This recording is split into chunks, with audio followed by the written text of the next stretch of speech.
Here we go again. MPs return to the House of Commons on Monday. That's our signal to bring back Canada's most watched political panel. They've got lots to say after a summer that was far from quiet. It is now midnight. Have a great day. When the House rose for the summer, Justin Trudeau's approval rates were still riding high, over 60%. Conservatives were mending fences and rallying the ranks behind new leader Andrew Scheer after a bruising leadership race. What is your view? And the NDP was deep in the race to replace Tom Mulcair. But just days after the pomp and ceremony of Canada 150, Trudeau dropped a bomb, a $10 million settlement for Omar Khadr. Not only would we have inevitably lost, but estimates range from $30 to $40 million that it would have ended up costing the government. There was some support, but lots of outrage. And it's not just wrong, it's disgusting. Canadians are rightly outraged.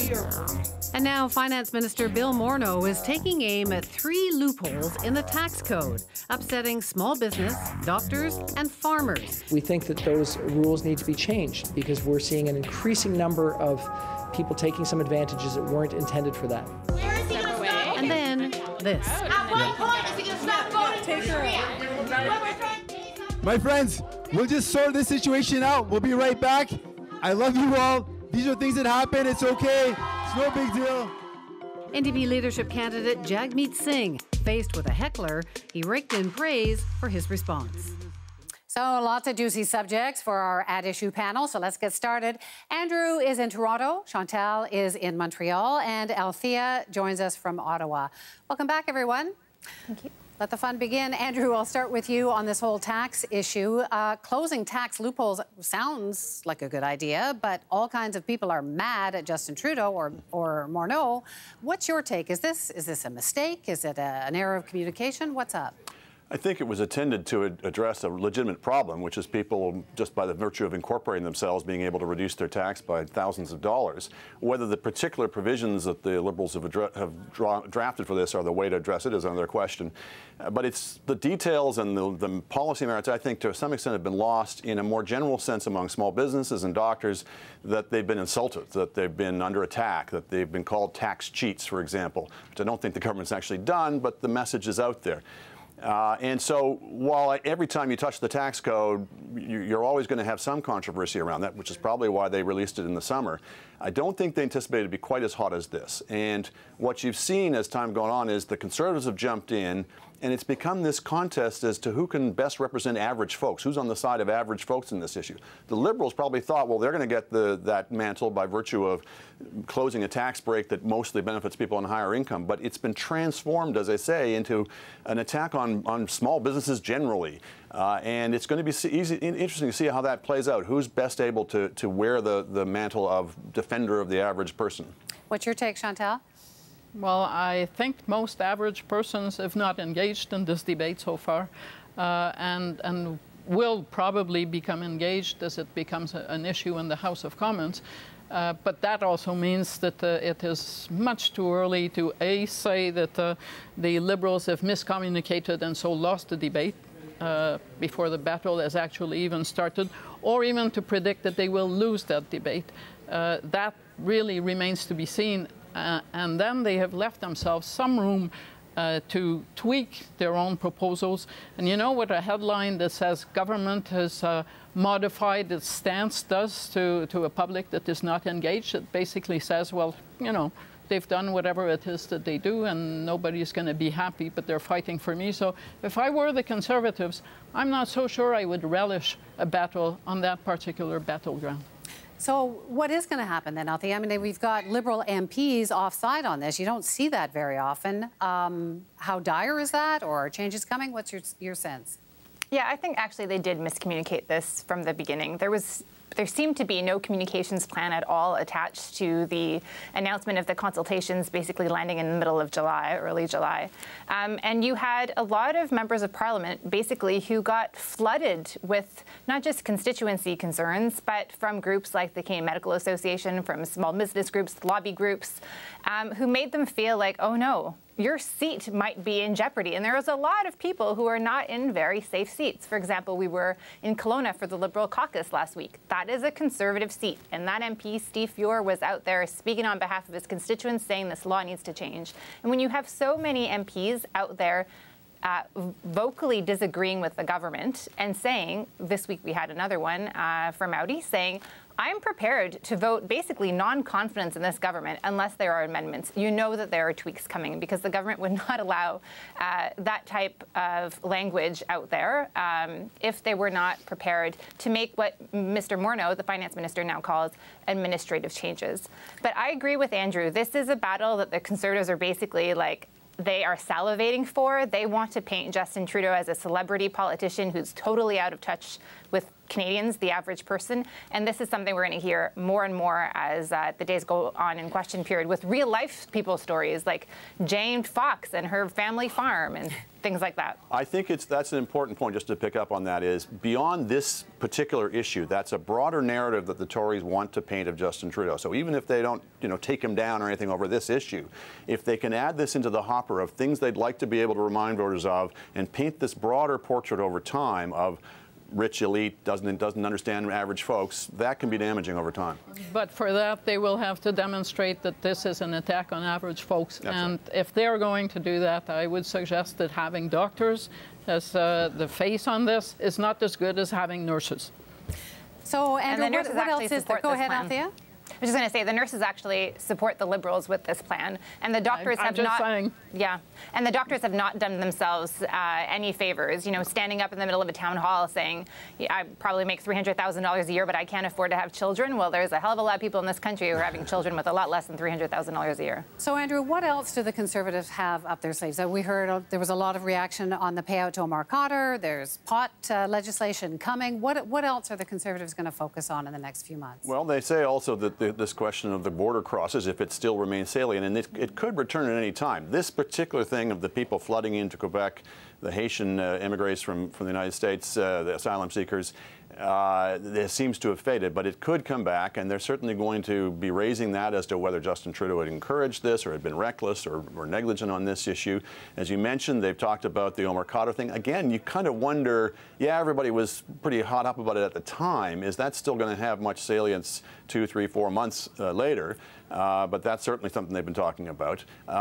We're still waiting for that sort of positive alternative that Andrew Scheer's talked about.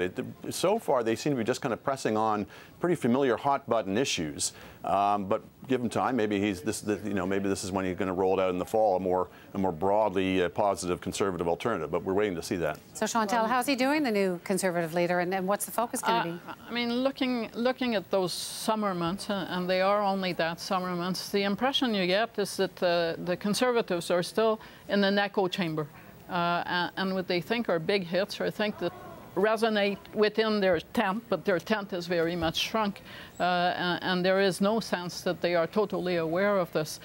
Now, if I were looking for trouble spots, and for a different reason, I'd be looking at the cannabis file, because it is looking like implementation is going to be quite messy, with the provinces fairly unhappy about how this is proceeding.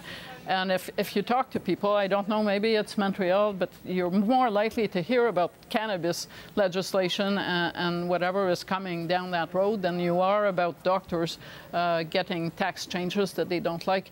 So this goes to competence. This is a signature promise of Justin Trudeau. If the implementation of it does not roll out in a way that speaks to competence, it could hurt the government. Yeah, Althea, you've got a number of groups, including the police, coming forward and saying, we're not ready, hang on. Is the pot issue one you're going to be watching? Absolutely. It's definitely something on the Liberals' agenda as well. I mean, add that to national security, to the fundraising changes that the government promised and introduced early in the spring that have yet to be really debated. But the pot issue is something that is going to come up. And we saw the Conservatives actually today wave sort of the first flags, and you really need to push back your timeline on this. This is not doable. The police are telling us it's not doable. The provinces want an extension. This 11th month, now 10 months, that you've given yourself to make pot legal in this country is not enough time. The other sort of quirk that we're going to see in the fall is that the government's going to start introducing time allocation so that they can move these pieces of legislation and send them to the Senate. And now we have an activist Senate that in the past several months has sent legislation back to the House of Commons. So there's this kind of like black box where the government doesn't know how much time it actually needs to pass legislation through. They can't count on the safe passage of their bills.